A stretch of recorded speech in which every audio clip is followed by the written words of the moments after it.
Happy Sunday everyone. Last to expand. Ayan, pinapaklas na para matapos na tayo sa area na to. Then lipat naman tayo doon. Yun.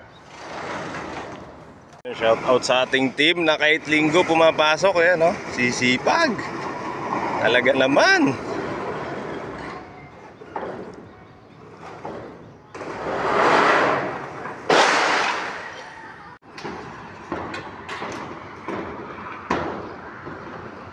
As of 12:30 mga idol, tapos na.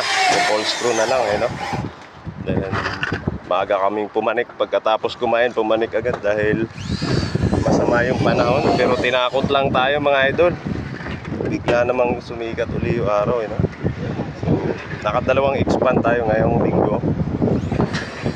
Nalikom na natin yung bubong dito sa pansitan no? Kaya hindi na mag-aalala yung Chinese kasi binibigay sa atin Sabado at Linggo. Then babalikan nila bukas yung side flashing, tapos yung palupo, then side flashing dyan sa kabila, then yung pinaka dingding nun no, yung siding na dingding nun papalitan. So yun lang. Then ito naman yung pinaka pandulo na natin no. Kung napapansin nyo sa unang vlog natin is may critical area doon. Ayan yung poste na yan. So dito meron din, mas malapit pa yung nandito. Talagang halos dikit. Konting usod na lang, didikit na sa wire no?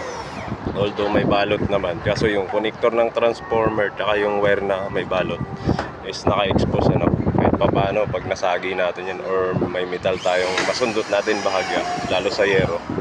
So delikado. Yun naman yung kabilang transformer yung nakaraan.